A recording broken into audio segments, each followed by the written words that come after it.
Ką pasakytum, jei duočiau tau velniškai gerą investicinį pasiūlymą? Tokį, kuriam atsispirti negalėtų ne pats Luciferis ir kurį priėmęs iš karto taptų milijonierių. Pavyzdžiui, kaip neturint milijonų investuoti į 20 skirtingų startuolių ir padvigubinti, patrigubinti ar dar labiau padidinti savo investiciją. Jei nori gauti atsakymą į šį klausimą, žiūrėk šį vaizdo įrašą iki galo. Kas ieško, tas randa, o mūsų kanalo atveju, kas žiūri, tas sužino daug įdomios ir naudingos informacijos.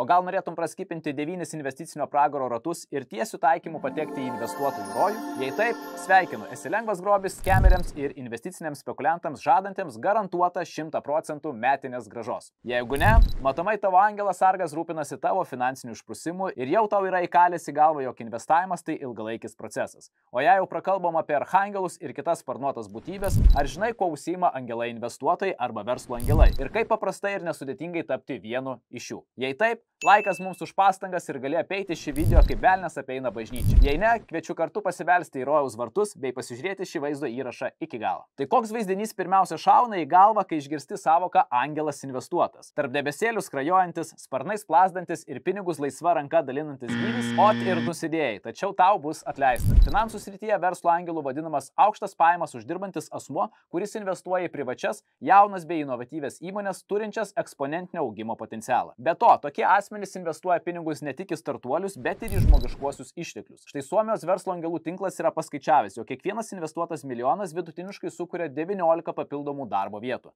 Paprastai verslo angelai teikia kapitalą ir paramą verslui ankstyviose jo stadijose, kai egzistuoja didžiausia tikimybė susimauti. Kaip tik dėl šios priežasties verslo angelai yra linkę investuoti ne į vieną kompaniją, o į 10 jų. Kodėl? Nes dauguma tokių startupų, kaip bebūtų gaila, bankrutuoja ir tik nedaugelis virsta stipriomis įmonėmis. Kanadiečiai net empiriškai tai yra įrodę. Jų atlikto tyrimo metu paaiškėjo, kad iš 775 Kanados startuolių sugebėjusių pritraukti išorės investicijų, po 7 metų veikia tik 35% kompanijų. Išgyveno vos 271 bendrovė. Likusios atgulė amžino finansinio poilsio ir savo angelus investuotus, švelniai tariant, truputį nuliūdino. Na, o verslo angelai, priešingai nei rizikos investuotojai, į perspektyvės kompanijas investuoja ne tik savo šlamančius, bet ir sukauptą patirtį, žinias ir laiką. O kaip žinia, laikas brangiausias mūsų išteklis. Tokius žmonės galėtume vadinti geraisiais samariečiais. Tik vad bėda, daro jie viską ne už dyką ir juolab ne už indulgencijas, aka nuodėmių išpirkimą. Viskas kaip tik atvirkščiai. Pompuodami savo pinigus į šviežiai iškeptas kompanijas, angelai investuotojai veikia vedami vienos iš 7 mirtingų nuodėmių, tai yra gobšumo. Paprastai kalbant, jie tikisi ko? Teisingai, pinigų. Daugybės pinigų ir itin didelės investicinės grąžos. Kokio dydžio bus ši suma, labai priklauso nuo pradinės investicijos, pramonės srities ar paties angelo veiklos, patirties ir įsitraukimo. Visgi statistika teigia, jog vidutiniškai tokie investuotojai gali tikėtis nuo 10 iki 40% metinės grąžos. Tiesa, tokie skaičiai šviečia tik anuomet, jei angelas investuotojas turi sukaupęs nemenką pradinį kapitalą ir gali sau leisti atsisveikinti su itin stambia sumele. Dėl didelės rizikos ir neapibrėžtumo startuolių investicijose rekomenduojama investuoti į daugybę startuolių. Kuo didesnė portfelio diversifikacija, tuo mažiau tikėtina, kad visi tavo startuoliai nesėkmingai pasibaigs. Dažnu atveju siūloma investuoti į bent jau 10-20 startuolių, kad pasiektum bent jau vieną labai sėkmingą investiciją, kuri padengtų visus nuostolius ir užtikrintų investicinę grąžą. O nuostoliai yra labiau nei tikėtini. Ekspertų paskaičiavimais net 50-70% investuojamų pinigų pavirsta nuostoliais ir tik apie 1 iš 10 startuolių tampa labai pelningu. Ta pati negailestinga statistika tvirtina, jog vidutiniškai angelas investuotas į vieną sau tinkantį ir patinkantį startuolį sugrūda nuo 10 iki 100 tūkstančių eurų.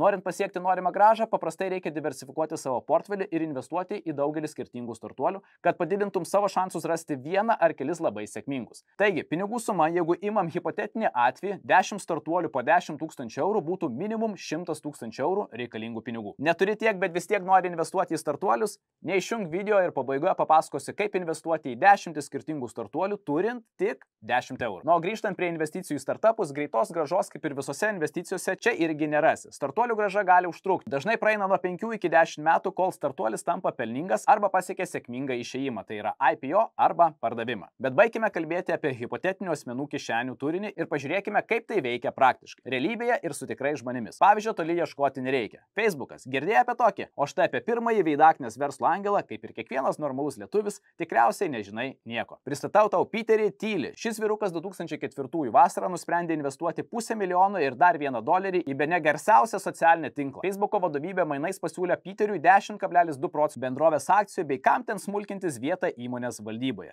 Peteris ilgai nesispyriojo, visus pasiūlymus priėmė ir tapo pirmuoju išorinės investicijos į Facebooką autoriumi. Pasižiūrim, ar šis sprendimas jam atsipirko. Mūsų dienomis 10% Meta Platforms akcijų būtų verti maždaug $130 milijardų.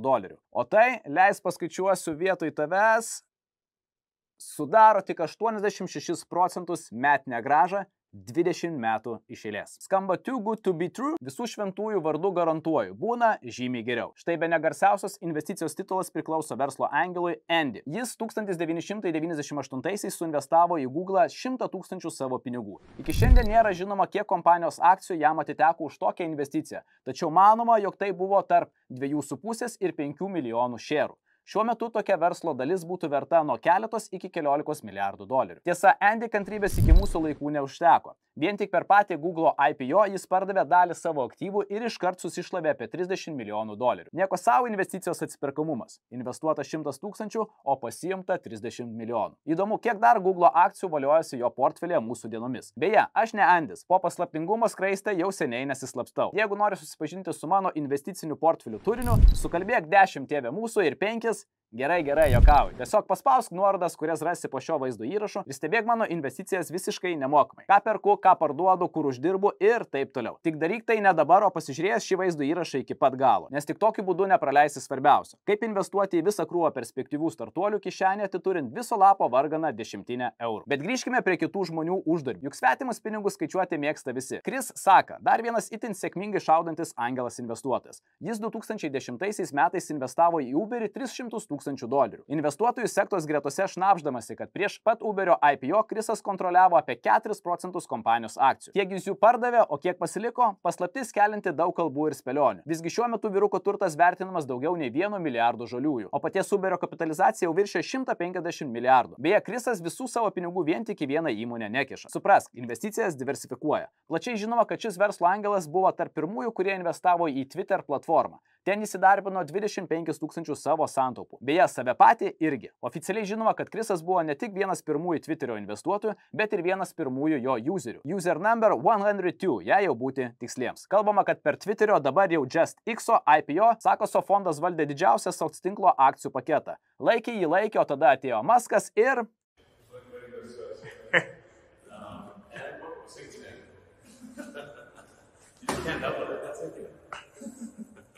išpirko visą įmonę. Tiesa, gandai taip pat bylojo, kad atėjus Elonui, Chrisas jau buvo atsikratęs visų savo Twitterio akcijų. Kaip ten bebūtų, aišku viena, $25 000 investicija vyrukui atsipirko su kaupu ir po keletos metų buvo verta kaip minimum milijardų. Dar vienas smagus įnašas iš šio turčiaus banko sąs. Na, moka bičas babkas kalti. Ką padarysi? Nenukryžiuosigi žmogaus už verslininko gyslelės turėjimą. Tokių verslo angelų sėkmės istorijų ne viena ir ne dvi. Štai Jeff Bezosas kadaise suinvestavo $250 000 į Google. Dabartinėmis kainomis šios steiko vertė būtų apylygė $5,5 milijardams.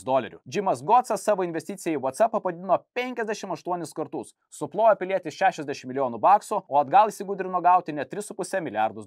Žinoma, nebūtų gavęs, jei Facebookas nebūtų WhatsApp'o išpirkęs, bet išpirko. Ir tokių istorijų daugybė, galėčiau pasakot ir pasakot. Bet tave tikriausiai domina atsakymas į klausimą, o kaipgi pačiam tapti angelų investuotoju. Ypač turint omenyje, kad veikiausiai neturi atliekamų 100 000 eurų, kuriuos galėtum įkišti į kokius nors daug žadančius ir niekam nežinomus startuolius. Tiesa? Na, o juk inksto parduoti nesinori. Pardavinėti narkotikus irgi trumparegiška. Tai kągi daryti? Kaip tapti angelų investuotoju? Kaip visada, skubu pasiūlyti tau optimaliausią išeitį. Visame pasaulyje verslo angelai jau seniausiai jungia juos vienijančias asociacijas ar bendruomenės. Lietuvoje taip pat turime kažką panašaus. Lietuvos verslo angelų tinklą Litban. Tai angelų investuotojų bendruomenė investuojanti į išskirtinį augimo potencialą turinčias įmonės ankstyviuose jų plėtros etapuose.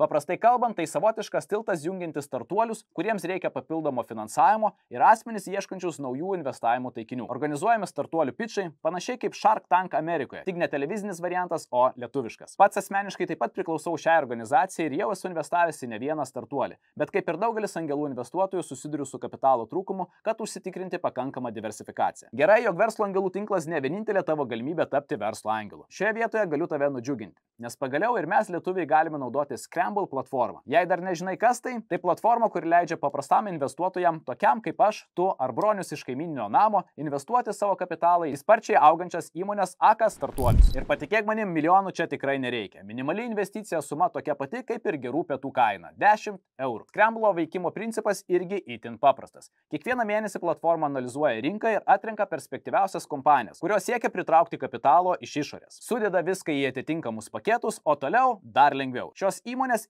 ant lėkštutės pristatomos klientui, tai yra tau. Tu įsivertinęs savo rizikos toleravimo lygį, bei nusprendęs, kokio dydžio metinės grąžos nori tikėtis, įsirinki, į kurią grupę nori investuoti. Grupė A siūlo mažesnę riziką ir mažesnę grąžą, o grupė B didesnę riziką ir didesnę potencialią grąžą. Ir volia, pasyvių pajamų šaltinis sukurtas. Sveikinu. Investuotojai gali pasirinkti ar gauti reguliarias mėnesinės įmokas ar vienkartinę sumą pasibaigus paskolos terminų. Kuo man asmeniškai patinka ši platforma, tuo jog Scramble kaip ir geriausias pragaro virtuvės šefas vadovaujasi principu I eat what I cook. Kitaip sakant, jie ne tik nukreipia klientų pinigus į atrinktas įmonės, bet į jas jie investuoja ir savo nuosavą kapitalą. O tai bene pagrindinis gero moneymakerio bruožas. Jis privalo sėdėti vienoje valtyje su savo klientais. Jei skęsti, tai skęsti visiems, jei plaukti, tai irgi ne pavieniui, o visam būriui. Kaip ten sakoma, su gera kompanija ir pragare nebaisu. Tiesa? Beje, jeigu tau būtų įdomu palaikyti man kompaniją ir investuoti per Scramble kartu ir norėtum detalaus video, kaip naudotis platformą, apie jos privalumus, trūkumus ir rezultatus, parašyk į komentarus ir jeigu norinčių kiekis bus pakankamas, padarysiu atskirą video apie praktinį šios platformos naudojimą. Taigi laukiu tavo komentarų, o taip pat komentaruose palieku ir savo Scramble referalinę nuorodą, per kurią užsiregistravus šioje platformoje gausi 5 eurų savo pirmosioms investicijoms į startuolius. Nu, o prieš atsisveikindamas norėčiau priminti vieną dalyką. Pirmieji žmonės buvo ištrimti iš rojaus, nes vienas rupliukas sumastė pasiūlyti Ievai lyg ir visai nekaltą dalyką - obuoliuką paragauti. Tad linkiu tau, kad savo investicinės kelionės metu neužsirautum ant nekaltų ir itin greito uždarbio būdų siūlančių pseudo investuotojų. Geriau lik su mūsų kanalu. Mes pasirūpinsime, kad tavo žinios finansų srityje vis gilėtų ir kad jas naudodamas vieną dieną galėtum pats tapti tikru angelų investuotoju. Taigi spausk like ir subscribe ir susitinkame kitose vaizdo įrašuose. Iki!